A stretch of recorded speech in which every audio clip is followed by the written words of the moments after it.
So this 12-year-old boy here, he's about to go to prison for life. Let's call him Sting. And Sting is a huge fan of pro wrestling. He loves watching WWE. His favorite was always The Rock. So one day, Sting's mom, who we'll call Mom gets a call from her friend asking if she can babysit her daughter. And the daughter we'll call Six, because she's 6. So friend asks Mom if she can babysit Six, and Mom's like, of course, bring her over. So there Mom is, babysitting Six. And Sting's there too, and Mom feeds them, and then she lets them watch TV. Then she heads upstairs to lay down, leaving Sting and Six downstairs to watch TV. And Sting, the big WWE fan, he doesn't want to watch TV. He wants to wrestle. So he and Six, they start play fighting, and he's showing her some moves. But Sting is much bigger than her. He's around 170 pounds, while she is about 50 pounds. So he's throwing her around the room, and he's like putting her in a headlock, and he's doing all kinds of moves. And he's getting really rough. Not to mention, they're getting loud. They're getting so loud that at one point, Mom calls out for them to quiet the hell down. Now at this point, Sting and Six have only been downstairs alone for about 45 minutes. And at around the 45-minute mark is when Sting goes upstairs. And he goes into his mom's room, because something's wrong. And Sting wakes his mom up and he says, Mom, Six isn't breathing. So Mom jumps out of bed and then she rushes downstairs to check on her. And she finds Six laying there in the living room floor, not moving, unresponsive. And Mom immediately calls 911, but unfortunately, it's too late. Six doesn't make it. Sting had accidentally unalived her, being too rough with those wrestling moves. But then, the next day, the medical examiner performs an autopsy on Six, and she finds that Six has 35 injuries, including a cracked skull, a broken rib, all kinds of stuff. And because of that, the medical examiner rules Six's death a homicide, which means they have to charge 12-year-old Sting with murder. So then police go and arrest Sting, and he's 12, but here's his mugshot. And not only that, because of the way the laws are set up in that state, and because it's first-degree murder, they have to charge him as an adult. Which means if he gets found guilty, by law, he has to be sentenced to life. So then, boom, it's 2 years later. Sting is 14 years old now, and he's about to go on trial. So they come to Sting, and they offer him a plea deal. Plead guilty, and you won't get life in prison. Instead, you'll get 3 years of juvenile detention and 10 years probation. Not a bad deal. But Sting's mom believes this is all absurd. He was just a kid playing around, he's innocent, no jury will find him guilty. So she advises Sting not to take the deal. So he turns down the plea deal, and then guess what? A jury finds him guilty of first-degree murder. So at 14 years old, Sting goes to prison for life, which makes him the youngest person in the United States to ever receive a life sentence. Oh, but it gets worse. So Sting is in a juvenile prison for 3 years, and his attorney appeals his sentence, and after 3 years, it's actually overturned, because they argue that at 14 years old, Sting was not competent to stand trial in the adult court system. And it works, so now they have to let Sting go, and then they're going to straighten all that out, and then they're going to retrial him. But instead of having him go through the whole trial process again, they offer him a plea deal again. Instead of going back to trial and facing life in prison, 1 year house arrest and 10 years probation. And this is a really good deal. So this time, Sting takes it. And now at 18 years old, he's finally walking out of prison. No life sentence, he's finally out and he's happy, and now he has his whole life ahead of him.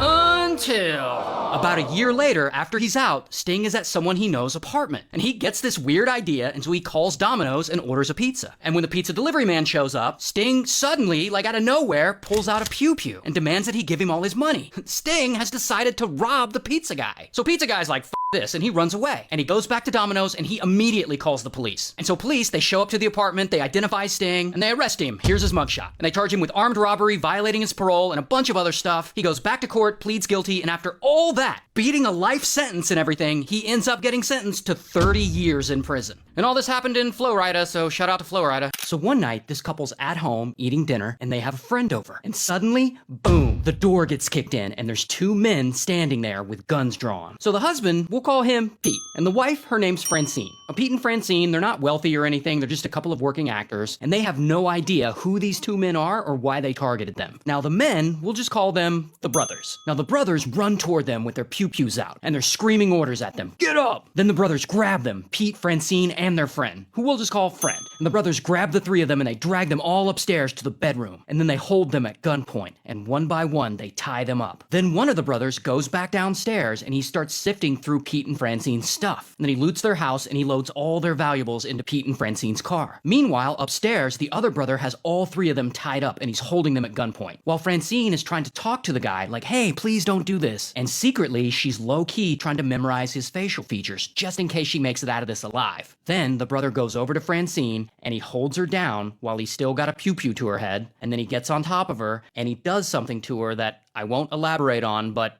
starts with an R. And then when he's done, he goes over and does the same thing to her friend. All while Francine's husband Pete is there in the room, and he's forced to witness the whole thing. And when they're done, the brothers get in Pete and Francine's car, and they drive away.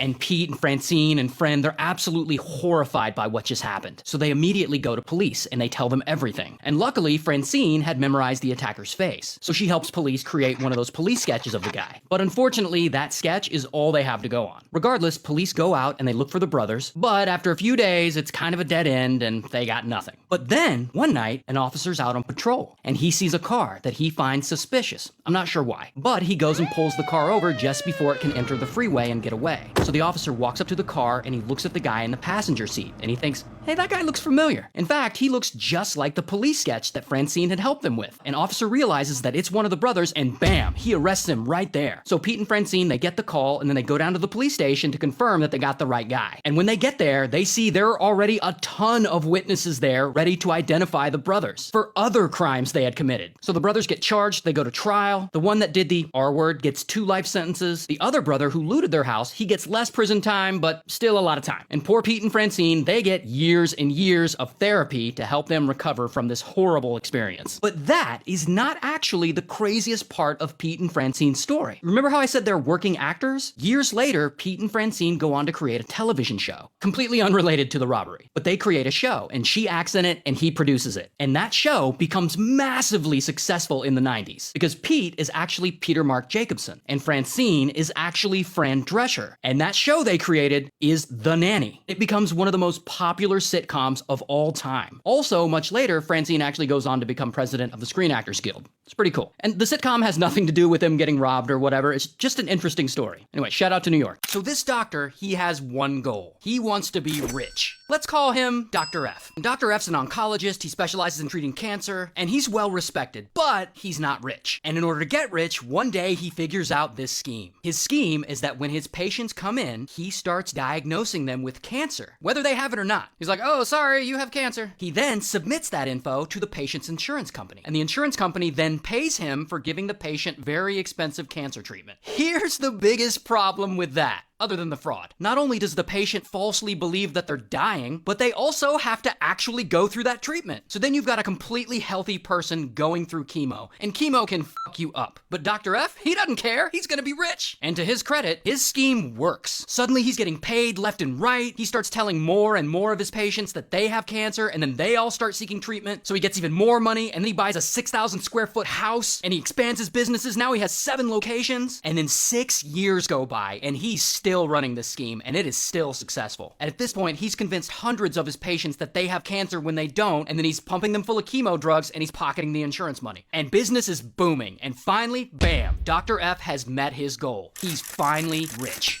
Until one day, this woman, Monica, she comes in to see Dr. F for something. And of course, Dr. F immediately diagnoses her with cancer when she doesn't have it. And he tells her she needs to start treatment right away. So Monica starts treatment, and after her first day of chemo, she feels like absolute shit. In fact, she feels so bad that when she goes home, she trips and falls and breaks her leg pretty badly in 2 different places. So she goes to the clinic where she would normally see Dr. F. But this time, Dr. F isn't there. He's out of town on vacation. So another doctor's there making rounds in F's place. This doctor, Dr. So. So So looks at Monica's leg, and he also starts examining the rest of her. And pretty quickly, he's like, this woman doesn't have cancer. And later, he breaks the good news to her. She's not dying. She doesn't need chemo. And he advises her to never see Dr. F again. And that whole interaction makes Dr. So suspicious. And he starts investigating, and he starts digging into all the patient's records, looking for more evidence that Dr. F is misdiagnosing people. Now, around that time, Dr. So is at the clinic having a conversation with this guy, George. George is the office manager there. And George is like, hey, Dr. So, I heard you're quitting. And So's like, yeah, I'm quitting. There's some shady stuff going on around here. So then George gets suspicious, and he starts investigating. He's checking records, he's interviewing staff, and he gathers tons of evidence. And once he looks at it all and realizes what's actually going on, he takes all this evidence to the FBI. The FBI gets the Medicare Fraud Strike Force involved. Yes, that's a real thing. And then they look into this, and they find that over the course of 6 years, Dr. F had committed $34 million in Medicare and health insurance fraud by convincing 553 people that they have cancer. So they immediately raid Dr. F's clinic and they arrest him, and he's charged with all kinds of stuff, and he gets sentenced to 45 years in prison, and he has to pay a bunch of the money back. And all this happened in Michigan, so shout out to Michigan.